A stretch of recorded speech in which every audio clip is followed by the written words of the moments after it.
आप किसी भी बावफ़ा औरत से पूछें कि आपकी ज़िंदगी क्या है या आपकी ज़िंदगी का सुकून क्या है, तो उसका जवाब एक ही होगा, मेरा घर, मेरा प्यारा घर।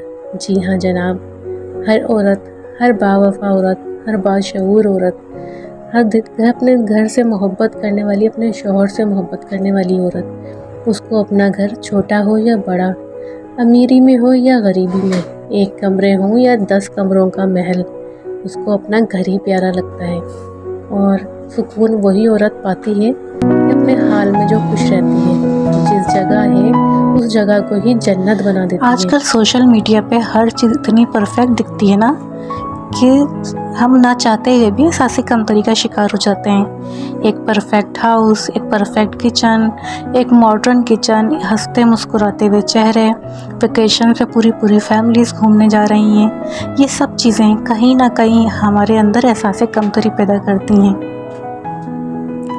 मगर दोस्तों, ये सब कुछ सही नहीं होता। 10 से 15 मिनट के व्लॉग में आप उनकी ज़िंदगी के प्रॉब्लम्स नहीं जान सकते।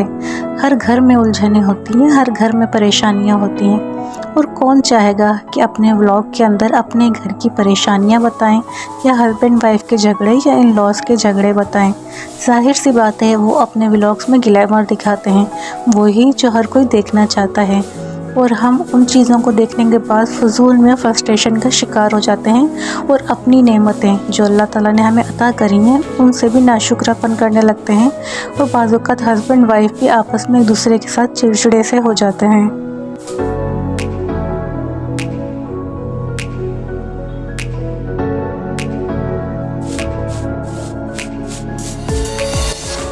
ज़िंदगी में सब कुछ एक साथ परफेक्ट नहीं हो सकता। हम फ्रस्ट्रेशन का शिकार होते ही जब हम हर चीज़ परफेक्ट करना चाहते हैं। जब हम घर के काम करते हैं तो हमें लगता है हर वक्त हमारा घर बिल्कुल साफ़ सुथरा रहना चाहिए और हर चीज़ परफेक्ट होना चाहिए। जब किचन के काम करते हैं तो लगता है किचन में हर चीज़ परफेक्ट होना चाहिए, खाना परफेक्ट, टाइमिंग परफेक्ट। एक दफ़ा ज़रा ठंडे दिल से ये बात ज़रूर सोचिएगा, ये परफेक्शन क्या आप अपने लिए करते हैं या दूसरों के लिए? बाज़ औक़ात हमारी ज़िंदगी की ज़्यादातर जो चीज़ें होती हैं ना, वो हमारी अपनी ज़ात के लिए होती ही नहीं, हम लोगों के लिए करते हैं। कोई आए तो देखिए हमारा घर कितना परफेक्ट है, कोई हमारा किचन देखिए तो छोटा सा किचन कितना अच्छा ऑर्गेनाइज और कितना परफेक्ट है। यानी हम ज़्यादातर ज़िंदगी के जो मामलात हैं ना, वो दूसरों के लिए ही डील कर रहे होते हैं, और थोड़ी सी भी किसी चीज़ में कमी बेशी आ जाए तो अपने आप को ब्लेम करने लगते हैं। हालांकि ये सबसे बड़ी बेवकूफ़ी है। ज़िंदगी को नॉर्मल तरीके से जीना सीखिए।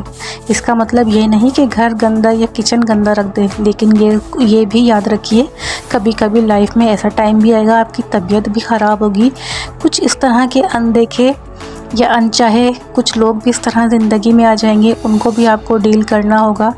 और किचन के काम भी कभी आगे पीछे हो सकते हैं, कभी सालन भी जल सकता है, कभी रोटी भी जल सकती है। यानी हर चीज़ परफेक्ट नहीं हो सकती।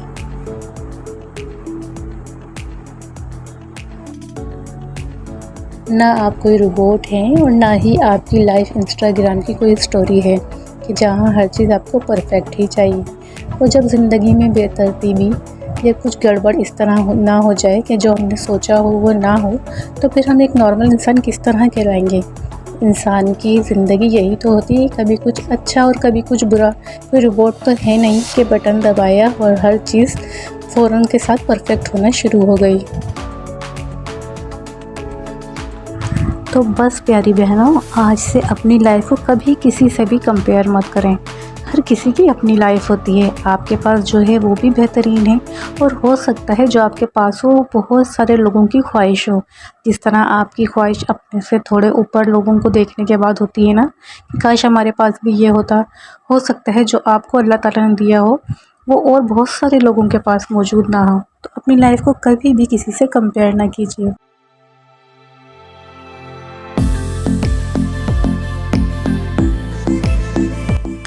तो प्यारी बहनों, देखिए आपसे बातें करते करते मेरे अपने जो कमरे का है वो मेकओवर भी साथ साथ मैं कर रही हूँ।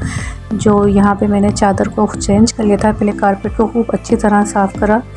समझ में नहीं आता कारपेट पे इतनी बड़ी चादर होने के बावजूद, कुशन होने के बावजूद इतनी डस्ट आती कहाँ से? डस्ट, बाल, कचरा, ये सब चीज़ें। लेकिन बहरहाल खूब अच्छे तरीके से कारपेट को रगड़ के हमने साफ़ करा है और उसके बाद हमने इसमें साफ़ सी चादर बिछा दी है। और यहाँ पे ये जो मैंने नीचे बड़ा सा जो कुशन रखा हुआ है, ये जो हमारे सोफ़े की जो गद्दियाँ होती हैं ना, अक्सर कुशन होते हैं वो ख़राब हो जाते हैं बिल्कुल, तो बस वही वाले ये कुशन थे, ख़राब हो चुके थे पहले के थे, तो इनके ऊपर मैंने दूसरा कवर चढ़ा के इनको एक तरीके से हमने अपनी सेटिंग ऑर्गेनाइजेशन में यूज़ कर लिया। और ये कुशन तो आप पहले मेरे बेड पर भी देख चुके हैं, वही अब मैंने यहाँ ला के सेट कर दिए हैं।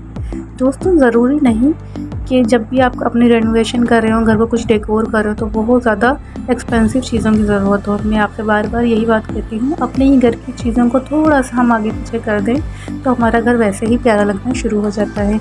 यहाँ जो मैंने पहले आपने देखा था एक पलंग बिछा हुआ था, उस पलंग को मैंने अब जहाँ हमारी विंडो है वहाँ पर्दा डाल के पलंग को साइड में कर दिया है। इस तरीके से जो कमरे की स्पेस है ना, वो ज़्यादा निकल कर आ गई है।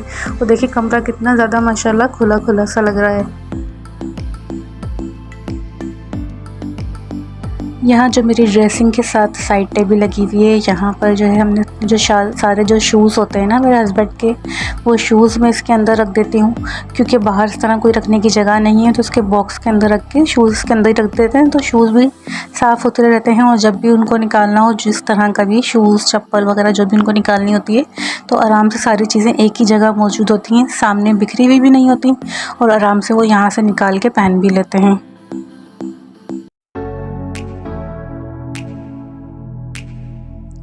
बस इस पलंग को मैंने यहाँ साइड कर दिया था। पलंग बिछाना मुझे ज़रूरी होता है, क्योंकि खुद मुझे जॉइंट पेन का मसला है, तो नीचे उठने बैठने में प्रॉब्लम होती है, तो ना चाहते हुए मुझे ये छोटा पलंग लाजमी अपने कमरे में बिछाना पड़ रहा है, वरना पहले ये खाली कमरे में सिर्फ मैंने सेटिंग भी रखी हुई थी अपनी।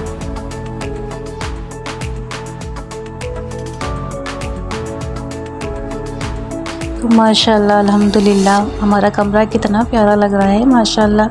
आप भी ज़रूर माशाल्लाह कीजिएगा और बताइएगा कि इतनी मेहनत करने के बाद कमरे की जो ये लुक निकल कर आई है वो आप लोगों को कैसी लगी। मेरा दिल तो बहुत खुश हो रहा है। मुझे उम्मीद है कि आप लोगों को भी ये सेटिंग बहुत अच्छी लगेगी। कमेंट्स में ज़रूर मुझे अपनी राय दीजिएगा, मुझे बताइएगा कि आपको ये कैसी लग रही है सेटिंग, और आपको कुछ और आप अगर मुझे मशवरा देना चाहें कि मैं और क्या इसमें ऐड कर सकती हूँ। दोस्तों, वीडियो अच्छी लगी हो तो लाइक शेयर और सब्सक्राइब करना बिल्कुल भी ना भूलिएगा।